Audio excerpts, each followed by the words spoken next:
성전으로 불러셨사오니 하나님 영광 받으시고 우리 입술의 고백, 찬양의 고백을 통해서 하나님 살아계심이 또 선포되게 하시고 또 주님과 교제하는 귀한 시간으로 삼아 주옵소서. 예수님의 이름으로 기도드립니다. 아멘.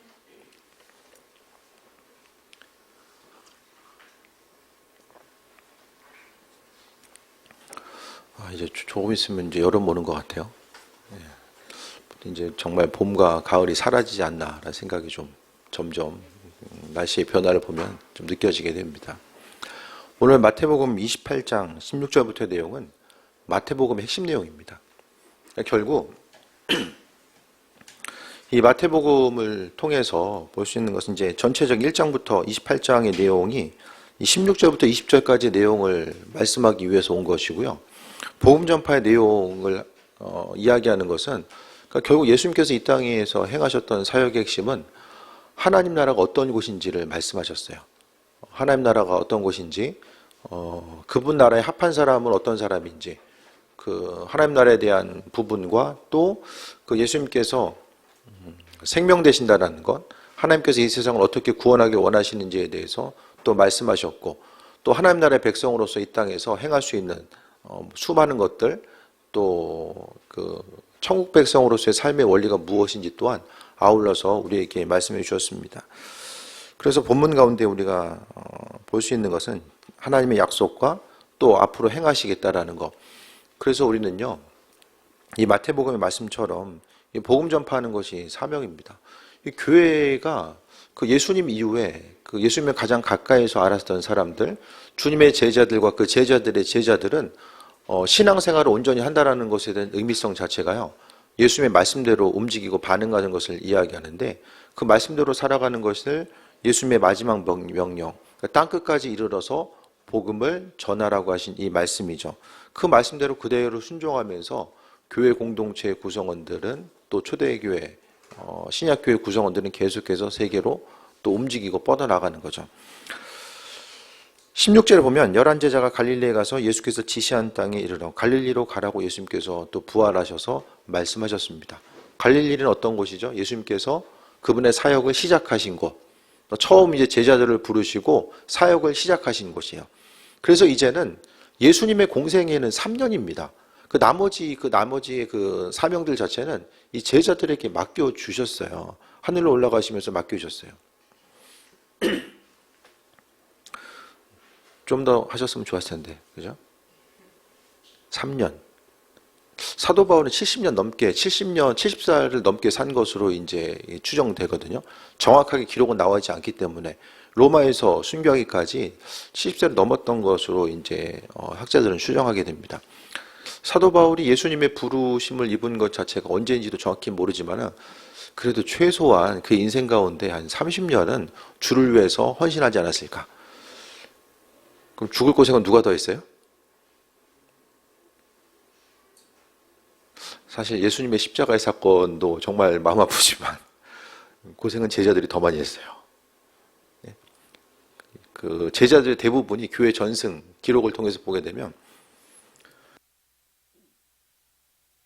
이 순교의 스토리가 다 나오잖아요. 하지만은 그 계속 말씀드리지만은 고난의 크기, 그러니까 창조주로서 이 땅에 오셔서 고난당하신 것, 예수님의 피 한 방울은 우주보다 귀하다라는 말씀을 제가 자주 드리잖아요. 그분의 십자가의 능력.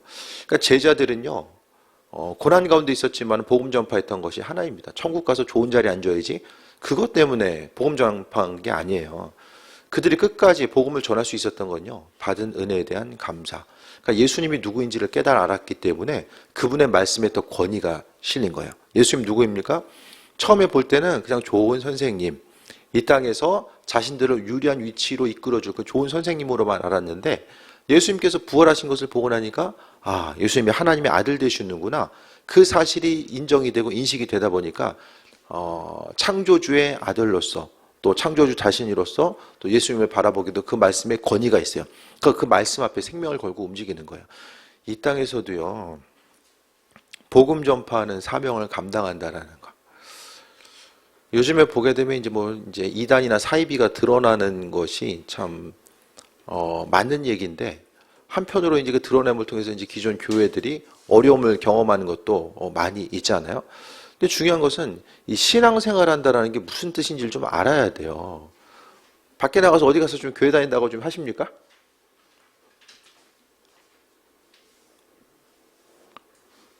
야, 너도 교회 다녀? 주변에 들어보신 분 깜짝 놀라. 옆에 사람들 나 교회 다녀 그러면 너무 깜짝 놀라 이제. 삶을 통해서 이제 뭐 나 교회 다닌다고 굳이 뭐 얘기를 안 하는 경우들도 이제 많이 있죠. 근데 어쨌든 우리가 삶의 여정 가운데 그리스도이 뭘 얘기하고 싶냐면은 믿음의 자존감. 신앙생활 하면서 좀 자존감이 좀 있으세요? 믿음의 자존감?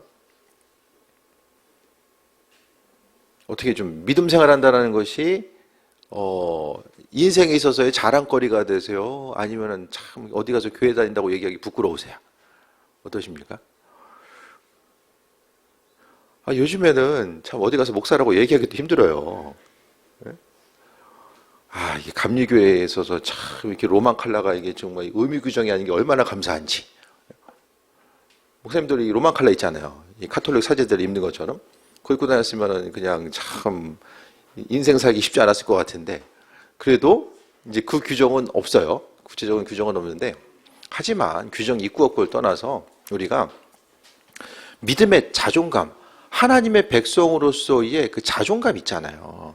신앙생활 한다는 것은 교회 안에서 그냥 하나님의 백성으로서의 온전한 삶을 살고 그것이 능력이다라는 것을 이야기하고, 그것을 떠나서 기독교 신앙을 갖고 있다는 건 뭐냐면요, 우리가 단순히 눈에 보이는 것만 바라보는 것이 아니라 보이지 않는 세계까지라도 내 인생의 영역 가운데 가지고 왔음을 이야기하는 거예요. 그래서요, 신앙생활 한다는 것은 단순히 보여지고 들려지는 것, 단편적으로 인생을 바라보는 것이 아니라 우리 삶과 또 주변과의 관계성 자체를 창조주 하나님의 관점을 바라보면서 입체적으로 삶을 생각하고 고민하는 것들. 그러니까 믿는 사람들은요, 보이는 것과 보이지 않는 세계를 동시에 바라보면서 고민하거든요. 근데 믿지 않는 사람들은 그냥 보이는 세계를 보면서 고민하잖아요. 신앙생활하고 있다는 건 뭐냐면, 오늘 본문에 나와 있는 것처럼 세상을 창조하신 그 창조주 하나님께서 믿는 한 사람 한 사람을 귀하게 여기시고 은혜 가운데 함께 하셔서 그분의 선하신 뜻과 예비하심을 비춰주시고 함께 하시는 것들에 대해서 말씀합니다. 그러니까 하나님의 능력 자체가 우리의 심령 가운데 함께하고 있고, 또 그것을 통해서 강건함을 누리는 삶을 이야기하는 거예요. 그래서 믿음의 영역이라는 것은 창조주 하나님께서 은혜 가운데 함께 하시고 베풀어 주신 것. 그러니까 오늘 본문 가운데서도 하나님의 능력이 예수님 안에 있고 그 예수님의 능력이 믿는 우리 한 사람 한 사람은 있다라는 것을 이야기합니다. 그러니까 신앙생활은 단순히 교회 다니고 안 다니고의 문제가 아니라 창조주의 능력과 그 인도하심이 우리의 심령 가운데 있는 것이고, 예수님께서는요 3년의 공생 이후에 하늘로 올라가시면서 제자들에게 그냥 나머지 것들을 알아서 감당하고 알아서 살아라고 말씀하지 않으셨어요.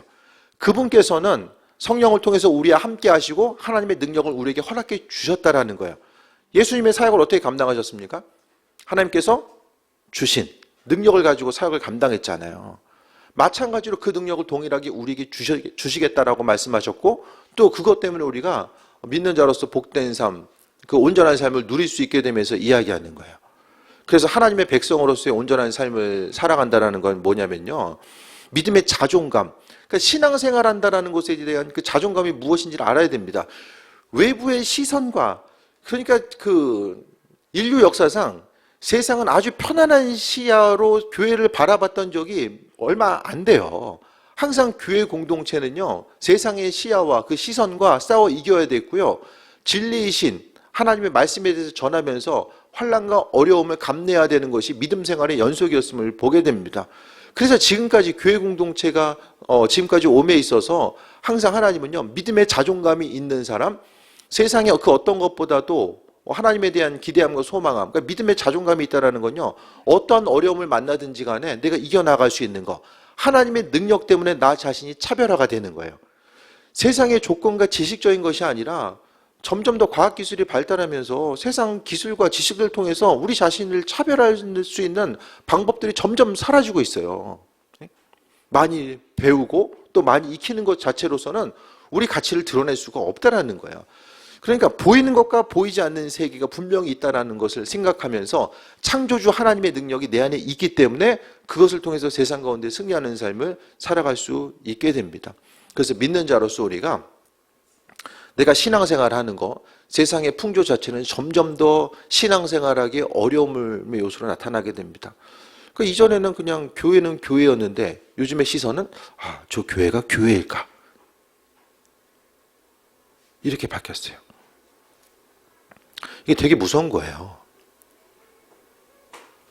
점점 더 신뢰성을 상실해 가는 거예요. 예전에는 뭐 가끔 말씀드리지만은 예전에는 막 TV 뉴스로 나온다. 그럼 어떻게 됩니까? 그 사실이죠. 학교에서 선생님이 말씀하신다. 그럼 다 사실이에요. 교회에서 목회자의 선포 자체는 사실이죠. 근데 점점 더 어떻게 됩니까? 사실로서 받아들이는 것들에 대해서 이제는 교회나 각각의 처소에서 이야기하는 것 자체가 점점 더 이게 정말 사실일까? 의심하게 되죠. 서로를 신뢰하고 바라보고 믿음의 영역이 아니라 이제는 그 역할하는 것이 이제 크게 저는 두 가지라고 봐요. 그 사이비의 그 출현과 세상을 믿지 못하게 하는 것. 두 번째가 보이스피싱. 이 두 가지의 사현상으로 인해서 점점 더 가득이나 이제 믿음을 가지고 살아가는 것. 주변에서 부모들이 이제 자녀들을 양육했을 때 사회를 믿어야 된다. 세상을 믿어야 된다라고 가르칩니까? 아니면 의심해 봐야 된다고 가르칩니까? 뭔가 의심부터 하고서 삶을 시작하는 것 자체가 효율적이고 합리적인 것처럼 비춰지는 시대를 우리가 지금 살아가고 있는 거죠. 하지만 중요한 것은요. 하나님과의 관계성 가운데서 이 말씀을 통해서 우리에게 약속하신 것이 무엇입니까? 하나님의 우리 함께 하심에 대한 은혜. 말씀 좀 계속 볼게요. 예수께서 지시하신 산에 이르러 가지고 17절에 보니까 예수를 배웠고 경배하는 아직도 의심하는 사람들이 있더라. 교회에 오면 의심을 해야 됩니까? 말아야 됩니까?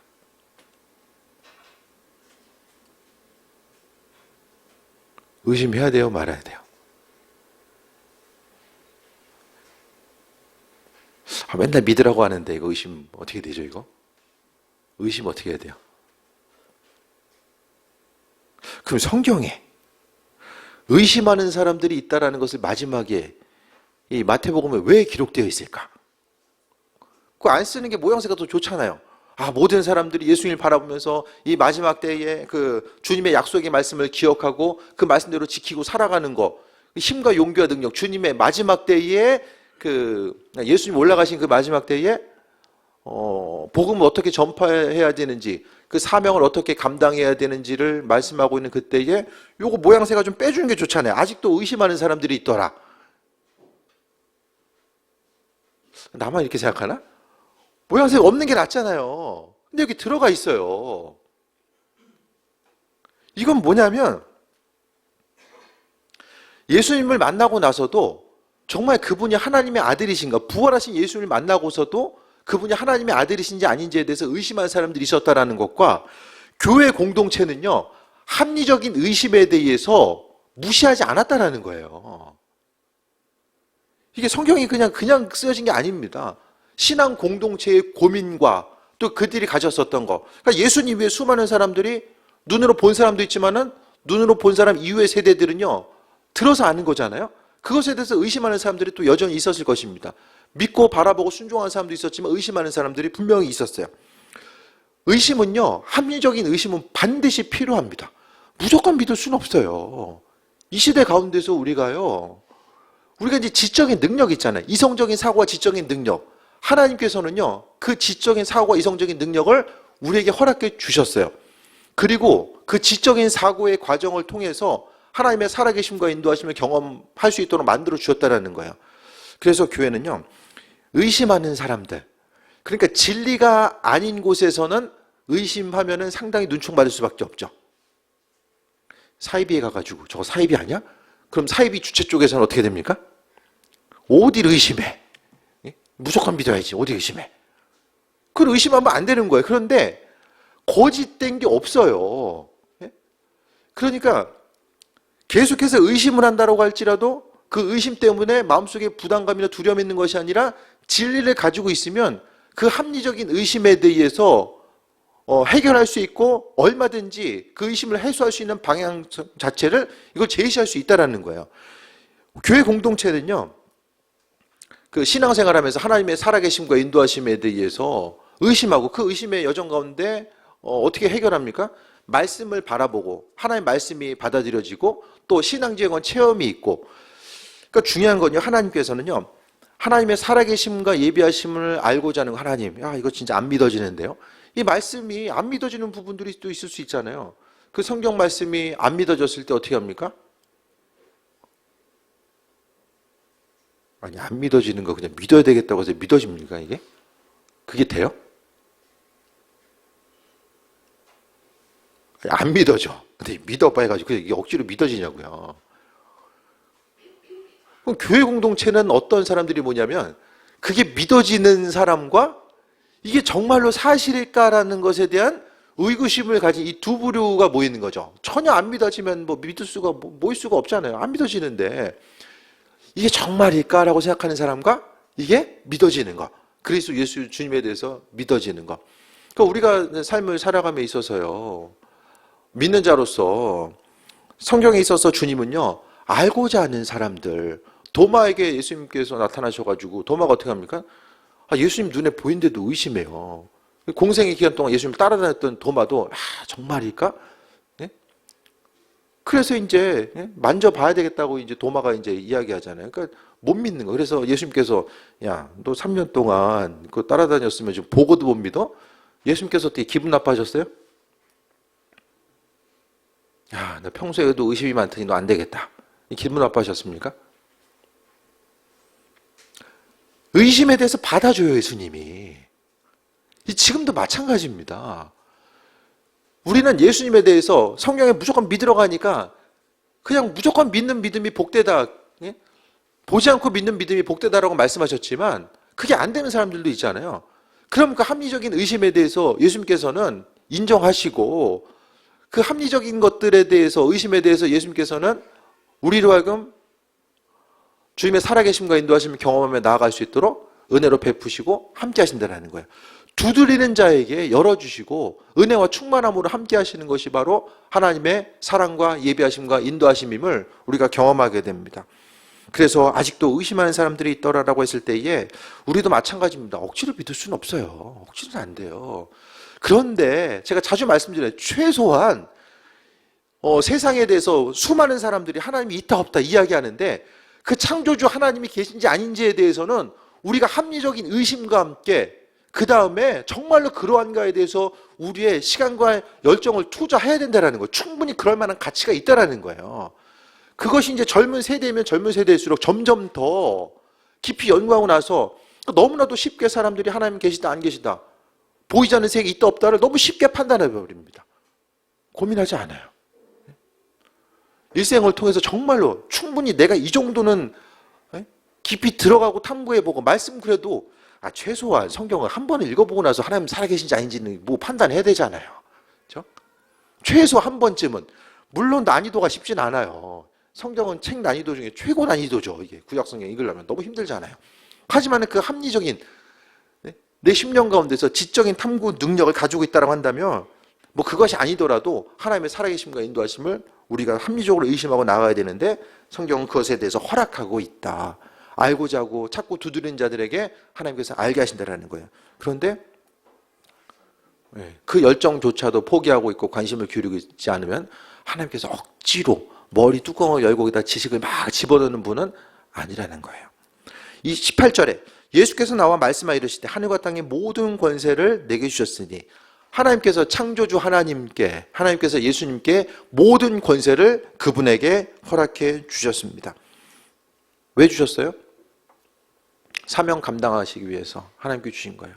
하나님도 예수님을 그냥 이 땅에 보내신 것이 아니라 권세를 허락하시고 은혜 가운데 이 땅에 보내셨다는 것에 대해서 말씀하고 있죠.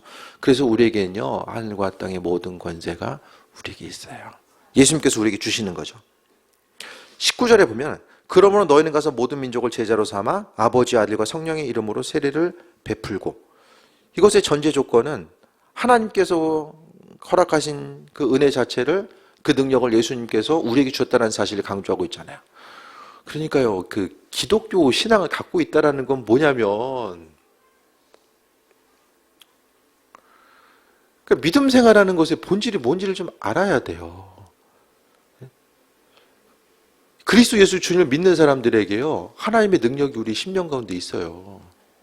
우리 마음속에 있어요. 그래서 어디 나가서 정말 눈에 보이는 상황들만 보면, 신문이나 그 뉴스, 뭐 인터넷 매체를 통해 보게 되면, 교회 얘기가 요즘처럼 많이 나온 적이 어디 있어요. 뉴스 매체만 보면 무슨 교회가 악의 소굴처럼 느껴져요. 예? 교회 구성원들은 뭔가 이성적인 사고가 결여된 비정상적인 사람들, 왠지 뭔가 이렇게 좀 죄짓기에 모이는 사람처럼 그렇게 비춰지거든요. 그러니까 어디 가서 교회 다닌다는 얘기가 하기 힘들고, 그러니까 각자 어떻게 됩니까? 내 한 몸 간수하기 힘들어. 지금 여기서 요즘에 교회에서 이제 설교라든지 복음 전해야 됩니다라고 이야기하면 속으로 어떤 생각하세요? 다들 대부분의 생각들이 내 한 몸 간수하기도 힘들다, 내 믿음 지키기도 힘들다, 그런 생각들 하잖아요. 그러니까 이전에는 당연시 여겼던 것들이요, 시대가 지나가면서 점점 더 이상하게 느껴져요. 이상하게. 복음 전파한다는 것은 교회 사명이었고요. 한국 교회, 세계적으로 모든 교회들은요, 이 복음 전파의 생명을 그 사명 따라서 움직였어요. 근데 이제는요, 복음 전파하는 것에 대해서 그냥 왠지 좀 그런 느낌 안 드세요? 하면 좋고, 뭐 안 하면 어쩔 수 없고. 뭔가 절대적인 하나님의 말씀에 대한 기준이 우리에게 있어서 선택의 요소로 다가와요. 이게 성경 말씀을 이제 재해석하는 거죠. 하나님의 능력이 있고요, 그 말씀의 능력이 우리의 심령 가운데 있는 거. 그럼 내 안에 하나님의 능력이 있는 것이 어떻게 느껴집니까? 그러니까 우리가 하나님을 하나님으로 인정하고 내 안에 계시다라는 것을 인정하는 그게 믿음이거든요.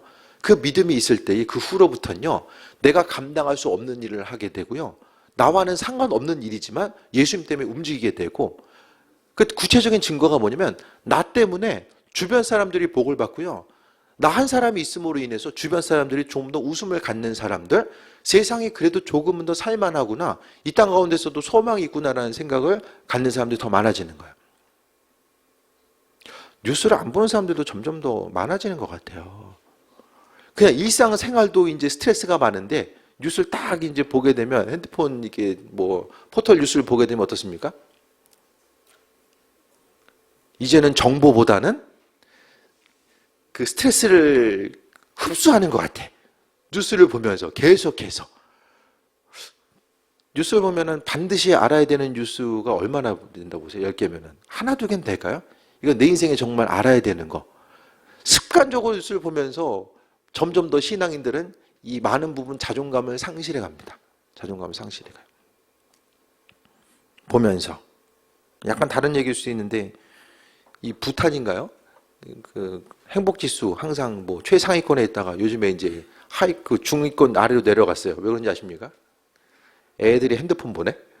핸드폰을 통해서, 야, 이렇게 사는 게 전부인 줄 알았는데, 핸드폰을 통해서, 야, 이 정말 힘들게 사는 거구나, 그렇게 인식되면서 이제 행복지수가 이제 점점 더 이제 수직 하락하고 있는 거예요.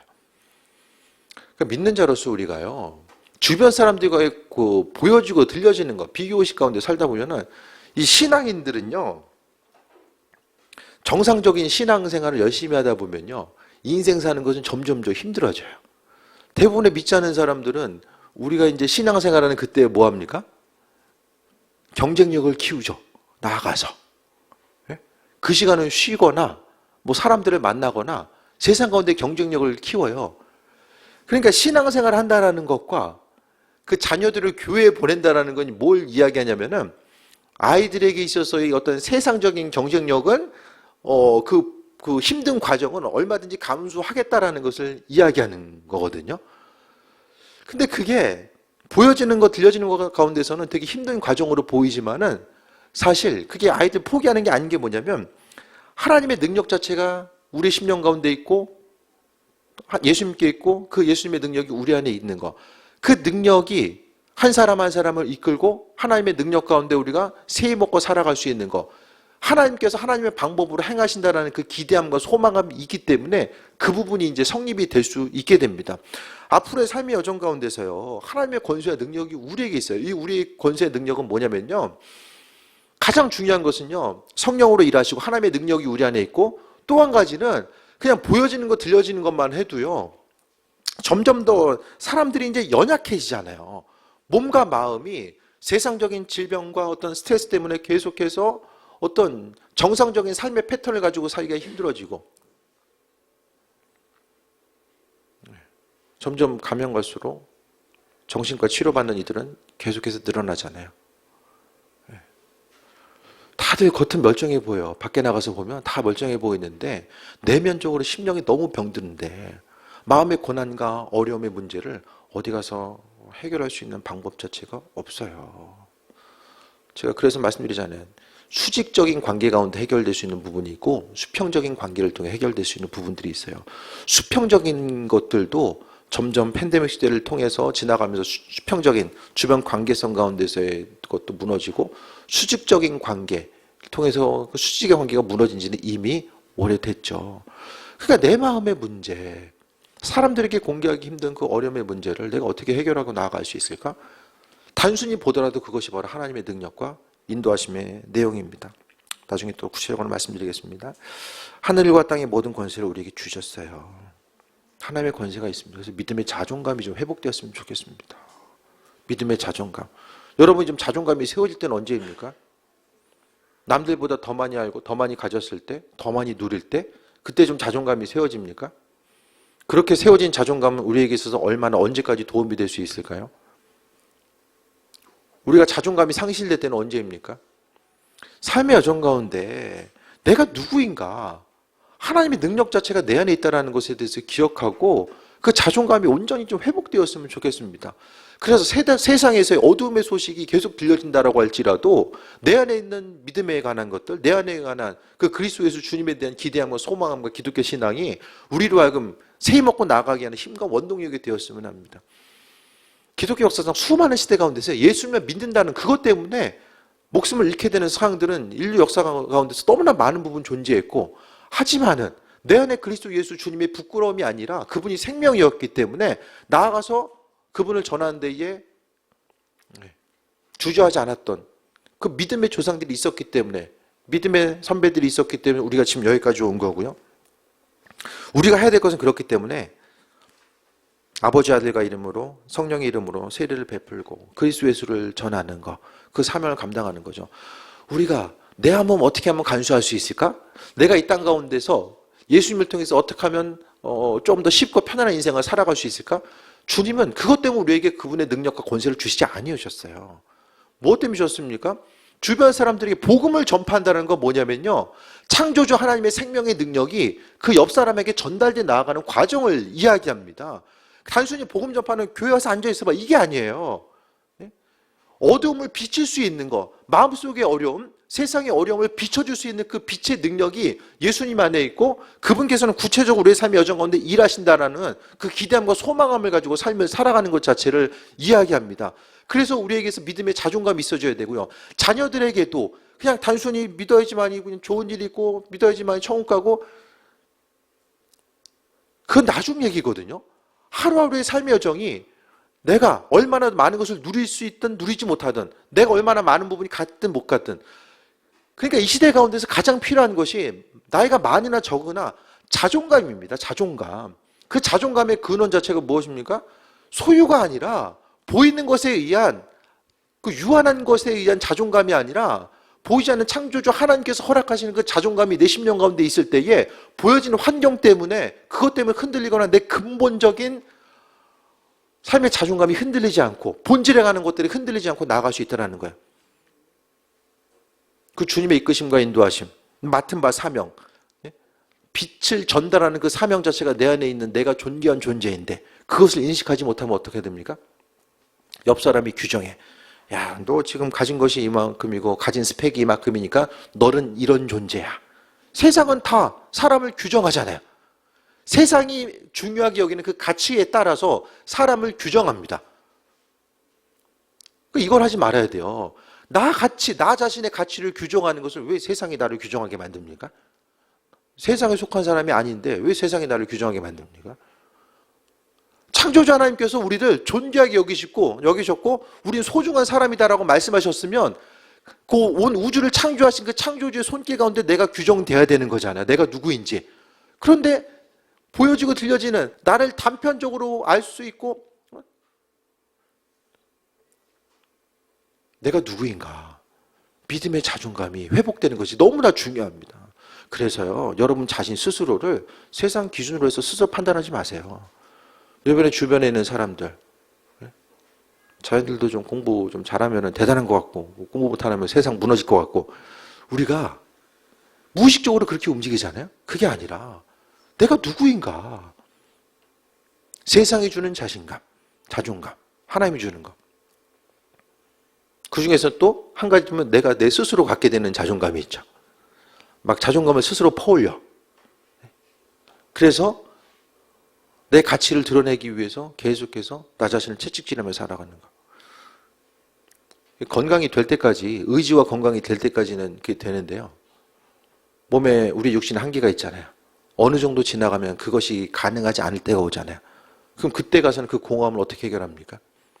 내가 스스로 어떤 걸 해가지고 결과를 도출할 수 있는 그 상황을 벗어나는 그 환경 자체가 왔을 때에 그 다음부터는 어떻게 해결합니까?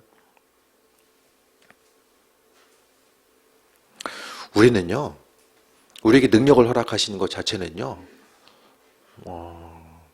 하나님께서 우리를 사용하길 원하셨어요. 제자들에게도, 그러니까 지금도 마찬가지거든요.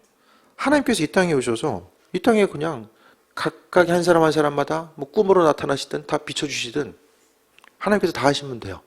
우리가 굳이 뭐 노력할 필요도 없어요. 복음 전하는 게. 근데 우리에게 그 사명을 맡겨주셨어요. 왜 우리 보러 하라고 하실까? 하나님 직접 하시면 되지.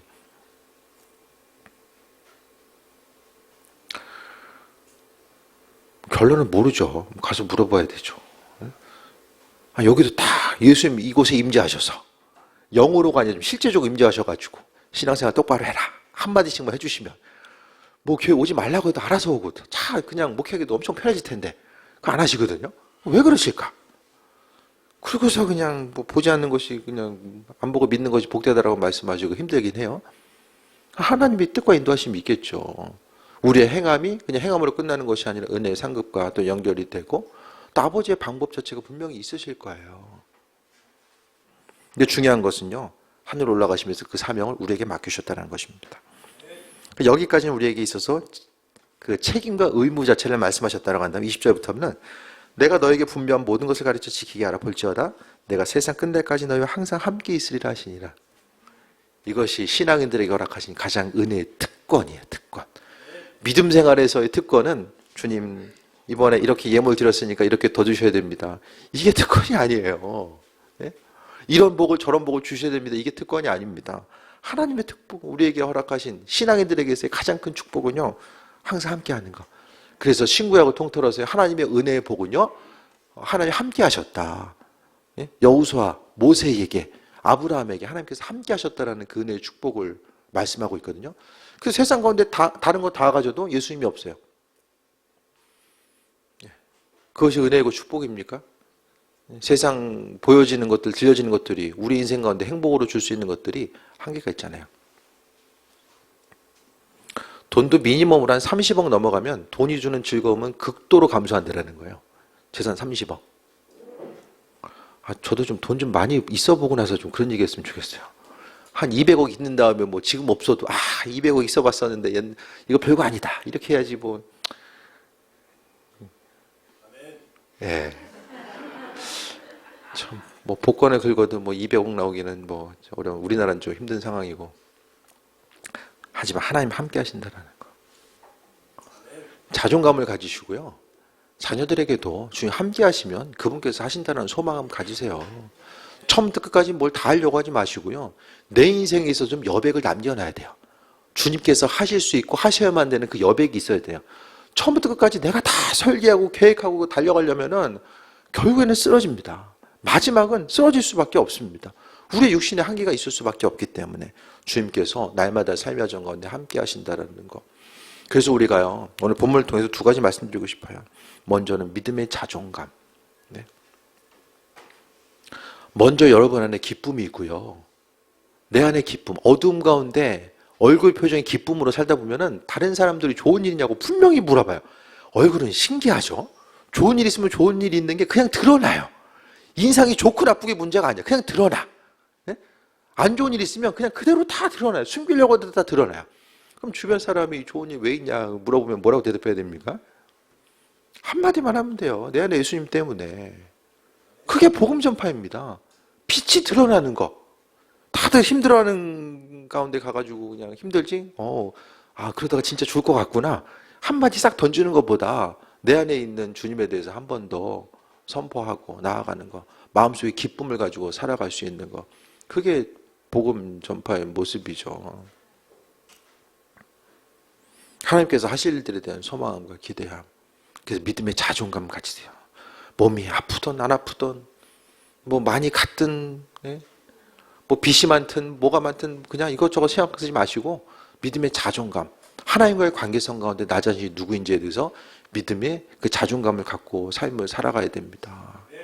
또 한 가지가 복음 전파의 삶을 맡겨주시면서 하나님의 능력, 주님께서 허락하신 믿음의 자존감과 그 능력은요, 나아가서 증인되라고 말씀하신 거예요. 그래서 이 땅 가운데 이제는요, 말로 증거하는 시대는 지나갔어요. 특히 이 땅 가운데서는 말로 증거하는, 한국에서 말로 전파하는 시대가 아니라 삶의 행함을 통해서 내 안에 계신 예수님을 전함을 통해서 이 모든 것들이 증거될 수밖에 없다라는 거예요. 그래서 우리의 삶의 행동이 빛 대신 예수님. 빛은 드러날 수밖에 없어요. 내 안에 빛이 있으면 그 빛이 세상 가운데 증거될 수밖에 없습니다. 그래서 우리 심령 가운데 내 안에 빛이 있고 예수님이 있으니까 마음에 기쁨이 있고 그 기쁨과 평안함이 다른 사람들에게서 전달될 수 있는 이 믿음의 선순환. 그래서 어둠 가운데 있어도 어느 모임에 가더라도 내가 있는 것과 없는 것과의 차이가 정말 빛과 어둠의 차이가 될 수 있도록 나아가서 전하는 삶을 살아가는 거죠. 그 모든 것들이 가능할 수 있는 건요, 우리가 항상 함께 계시겠다라고 말씀하신 하나님의 예비하심과 그 은혜와 충만함이 있기 때문입니다. 그래서 내 안에 기쁨, 소망함. 저도 신학교 다닐 때 학교가 이제 종합대학이니까 가면은 공대생이냐고 이제 딱 보면은 신학교 때도 보면 이 표정 자체와 그 딱 보더라도 신학생이구나 이게 좀 느껴지는 이제 친구들이 있었고 이제 그렇지 않은 친구들이 있었는데 어쨌든 우리의 삶을 통해서 내 안에 있는 것들이 주님을 통해서 드러나는 것. 그러니까 이게 되기 위해서는 우리가 조금만 더 마음문 열고 내 안에 주께서 계신다라는 거. 그러면은 그분이 증거될 수밖에 없다라는 거예요. 내 안에 예수님이 있다라는 건 행복한 거예요. 그래서 세상 다른 것이 아니라 예수님 때문에 기쁨을 누리시고 또 시대적으로 정말 믿음 가지고 살기 힘든 시기, 어디 가서 예수를 믿는다라고 얘기하기 참 힘든 시기를 우리가 살아가고 있는데 믿음의 자존감을 지키고 신앙의 본질이 무엇인지에 대해서 다른 사람들이 얘기하는 것 때문에 내 믿음의 본질이 흔들리지 마시고 생명 되신 그리스도 예수 주님 때문에 새해 먹고 나아가는 거. 이 시대의 신앙생활함에 있어서 아픔 모든 것 주님께서 알고 계십니다. 새해 먹고 오늘 아버지께서 하늘과 땅의 모든 권세를 주시고 우리 항상 함께 하시겠다라고 말씀하셨기 때문에 그 말씀에 의지해서 믿음으로 승리하는 귀한 삶 되시기를 축원드립니다. 기도하겠습니다. 창조주 하나님의 사랑에 감사드립니다. 아버지 하나님, 신앙인의 이름으로 이 땅을 살아가는 것이 너무나도 힘든 시기를 살아가고 있습니다. 새 힘 더하여 주옵소서. 아버지께서 세상 끝날까지 우리와 함께 하시겠다라고 약속하셨고 그 축복의 말씀을 마음속에 받아들이게 하시고 그 말씀 때문에 새해 먹고 나아가게 하여 주옵소서. 믿음의 자존감이 회복되게 하시고 내 안에 그리스도 예수 주님께서 함께 하심이 온 우주를 갖고 있는 것과 마찬가지임을 기억하게 하셔서 은혜 가운데 기쁨이 넘치는 귀한 삶을 살게 하시고 우리 가운데 계신 주님의 빛이 세상 가운데 비춰질 수 있도록 인도하옵소서. 예수님의 이름으로 기도드립니다. 아멘.